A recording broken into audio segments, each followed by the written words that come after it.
talking about the spiritual beings, the Elohim, the... In the story of the Bible, there are two realms: the earth, where we live, and the heavens, where God lives. And we've been talking about the spiritual beings, the Elohim, the divine council, angels and cherubim, the Satan and demons. And the last character we want to focus on is humanity. Now, humans aren't spiritual beings. In Genesis 1 and 2, they're made of the dirt, like the animals. But notice that God calls humans to become something more. He elevates them to live and rule in Eden, the place where heaven and earth are one.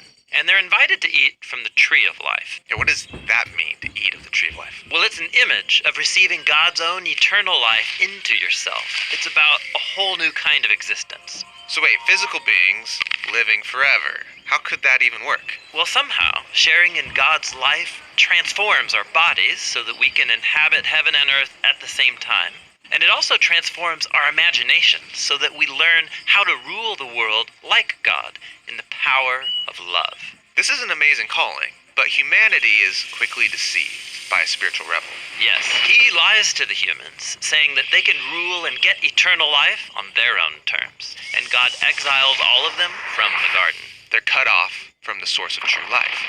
Evil and death now have power over us, and we live in a world of fear, self-preservation, and violence. But God promises that one day a human will come to defeat evil and death at their source, and to open up a new way to a reunited heaven and earth. And this promise reaches its fulfillment in Jesus. Right, when we're introduced to Jesus, he's a human, but he's also way more. Yeah, we're told that in Jesus, God and humanity have become one, so that he can restore the rest of humanity to its lost calling. And Jesus was tested by that same deceptive spiritual being, not in a garden, but out in the wilderness. Yeah, it tells Jesus the same lie.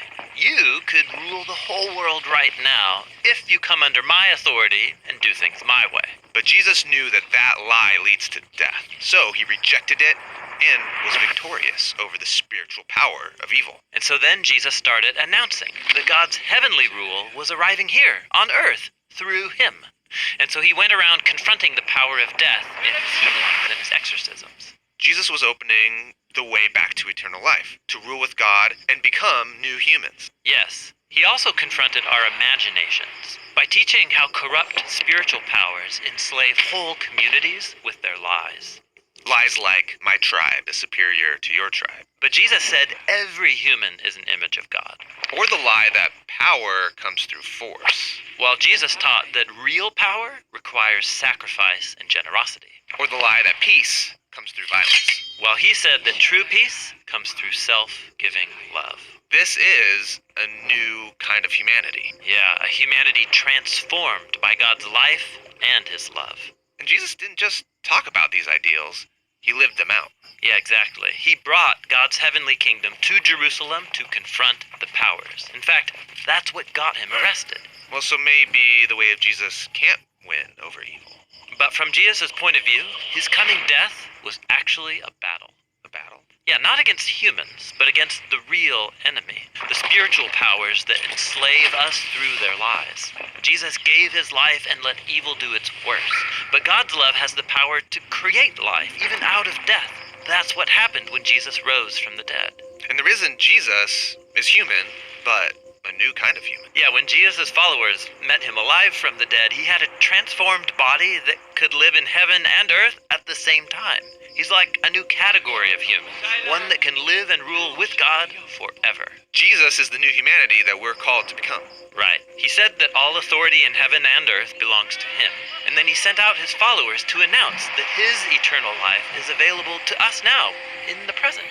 We can experience eternal life now? Well, Jesus said that eternal life is knowing this God of love, so that our imaginations can be transformed as we're liberated to love God and to love our neighbor. And we trust that even if we die, God's love will transform our bodies and raise us up into the new creation. And that's how the story of the Bible ends. Yeah, the ending is a new beginning, with Jesus and the new humanity ruling in a united heaven and earth together.